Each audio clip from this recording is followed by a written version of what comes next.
अस्सलामुअलैकुम जी, क्या हाल है आप सबके। Welcome back to my channel. तो जी ये है जी संडे का दिन और घर पे सभी थे और तबीयत जो है ना वो सबकी ख़राब है, बच्चों की भी बड़ों की भी।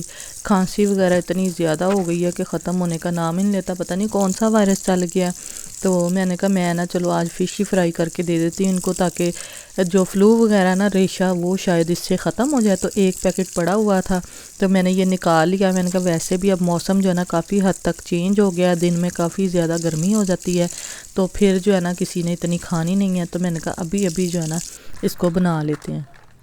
तो इधर फ़िश जो है ना उसको मैंने वॉश कर लिया था। वॉश करने के बाद उसको रख दिया था साइड पे। उसके बाद जी यहाँ पे मैं मसाला वगैरह बनाने लगी थी इसका। बेसन में ना मैंने थोड़ा सा नमक ऐड किया था, एक चुटकी अजवाइन की, हल्दी थोड़ी सी मैंने इसमें शामिल की थी, कुटी हुई लाल मिर्च। इसके अलावा जी धनिया पाउडर और ज़ीरा पाउडर मैंने ऐड कर दिया था। थोड़ा सा मैंने इसमें चाट मसाला भी ऐड किया था और काली मिर्च है ना ये भी मैंने थोड़ी सी इसमें शामिल कर दी थी।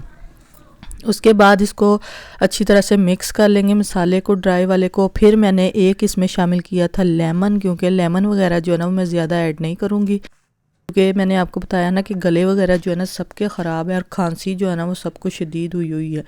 तो बस एक ही मैंने इसमें लेमन ऐड किया था और उसके बाद ना थोड़ा सा इसमें मैंने लहसुन जो है ना ये भी पीस के शामिल किया था। इसके साथ ना एक दो सब्ज़ वाली मिर्च जो है ना वो भी मैंने पीस ली थी। तो सारी चीज़ें मिक्स करने के बाद ना इसमें मैं थोड़ा थोड़ा करके पानी शामिल करूँगी और अच्छा सा इसका जो है ना मिक्सचर वो हम तैयार कर लेंगे। इसमें ना वो भी डाल लेते हैं मैदा वगैरह भी, लेकिन मैं इसमें मैदा वगैरह ऐड नहीं करूँगी, मैंने सिर्फ बेसन ही लगाया था। और थोड़ा सा ना मैंने इसमें बेकिंग सोडा जो होता है ना वो शामिल किया था। उससे जो है ना ये इसका ऊपर वाला क्रिस्पी सा जो हो जाता है वो ना क्रिस्पी नहीं होता, ज़रा सा ना सॉफ्ट रहता है। और बच्चों को ना कोई 10-12 दिन ही हो गया, खांसी इतनी शदीद हुई है ना कि ख़त्म होने का नाम ही नहीं ले रही। जगह जगह से हमने मेडिसिन ले ली हैं, लेकिन फ़ीवर जो है ना वो भी साथ हो जाता है और खांसी जो है ना वो तो काफ़ी ज़्यादा है। सर्दियाँ जो है ना वो जब ख़त्म हो रही होती हैं और जब आ रही होती है ना हल्की हल्की ठंड शुरू होती है, उस टाइम तो ना बच्चे लाजमी ही बीमार होते हैं। और यही सर्दी जो है ना वो ख़तरनाक होती है बच्चों के लिए, और बारिश वगैरह भी नहीं ना हुई, इस वजह से भी ना बच्चे काफ़ी ज़्यादा बीमार होते जा रहे हैं। और खांसी तो इतनी ख़तरनाक किस्म की हो रही है ना कि जिसको भी हो जाती है ना महीना महीना 2-2 महीने खांसी ठीक होने का नाम ही नहीं लेती, इतनी ज़्यादा शुरू हो जाती है। तो खैर जी ये सब तो ज़िंदगी के साथ चलता ही रहता है। तो इधर जी हमारा खाना वगैरह जो है वो रेडी हो गया था। साथ में हमने ले ली थी जी इमली की चटनी और थोड़ी सी केचप। तो रमज़ान आ रहा है तो इंशाल्लाह इमली की चटनी जो है ना वो भी मैं आपके साथ शेयर करूँगी, वो भी बना के रखेंगे सारा कुछ। तो बस बच्चों को मैंने नहीं दी थी, बच्चों को उन्होंने ना सिर्फ फ़िश ही खाई थी और मैंने ना साथ में ये चटनी वगैरह भी ले ली थी।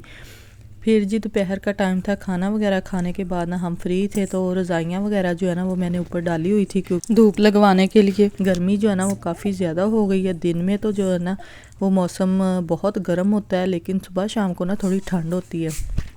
तो रज़ाई जो है ना वो अब ली नहीं जाती, तो मैंने कहा इनको तो समेटते हैं। वैसे भी इतनी चीज़ें बिखरी पड़ी थी ना, बच्चों के ब्लैंकेट वगैरह और स्वेटर वगैरह, जैकेट्स वगैरह। तो जैकेट्स वगैरह तो मैंने उठा दी थी वॉश करने के बाद। तो आज बारी थी ये रज़ाइयाँ वगैरह उठाने की। इनको ना मैंने कवर वगैरह उतार के ना ऊपर धूप में डाला था, इनको अच्छी तरह से धूप लग जाए फिर ना इनको उठाती हूँ। उसके बाद मैं चली गई थी जी सब्ज़ियाँ वगैरह लेने। तो सब्ज़ियाँ जो है ना मैंने कहा थोड़ी थोड़ी करके तैयारी रमज़ान की कर लें। इधर मटर वगैरह जो है ना वो मैंने ला के रखे थे, तो बच्चे वगैरह भी घर थे, मैंने उनको दिए। मैंने कहा ये ना मुझे निकाल के दो। तो बच्चे जो है ना वो मुझे कह रहे थे कि कल निकाल लेंगे, तो इनको पता था कि हमने सुबह स्कूल चले जाना है, तो ख़ुद ही जो है ना वो निकालते रहेंगे। तो मैंने इनको फिर सबको बिठाया, मैंने कहा सारे बैठ के ना इधर मुझे मटर निकाल के दो। मटर जो है ना वो मैंने फ्रीज़ करने थे, तो थोड़े थोड़े करके ना मैं इस तरह से निकालती जाऊँगी, उसके बाद हम फ्रीज़ कर लेंगे।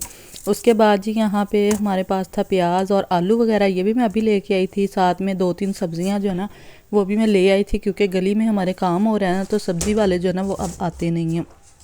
इधर थोड़ा थोड़ा करके ना मैं लहसुन भी छील के रख रही थी। फिर एक ही दफ़ा अदरक लेके आऊँगी ना, तो सारा जो है ना इकट्ठा पीस के हम रख लेंगे रमज़ान के लिए। तो काम जो है ना वो एक साथ करने लग जाए ना सारे, तो इंसान खुद भी थक जाता है और काम करने का फिर दिल भी नहीं करता। तो इसी तरह ना मैं अब थोड़ा थोड़ा करके ना रमज़ान की तैयारियाँ शुरू कर दूँगी। तो इधर जी मटर को करना था फ्रीज़। तो फ्रीज़ करने के लिए ना मैंने मटर को अच्छी तरह से पहले वॉश कर लिया था, और वॉश करने के बाद ना पानी मैंने बॉयल होने के लिए रख दिया था।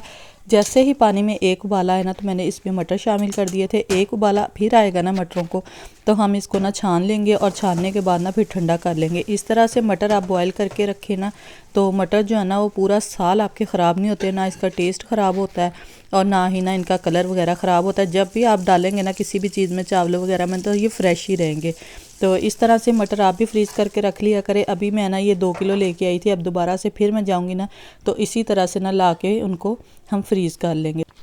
इसी तरह से ना गाजरें वगैरह भी थी, वो भी मैंने थोड़ी सी ला के ना काट के रख ली थी। मैंने कहा सीज़न का ख़त्म हो रहा है तो बच्चों को ना मैकरोनी वगैरह में डाल दूंगी। तो बस जी यही थी हमारी आज की वीडियो। आई होप आपको पसंद आएगी। अगर पसंद आई तो आपने इसको लाइक ज़रूर करना है। अल्लाह हाफिज़।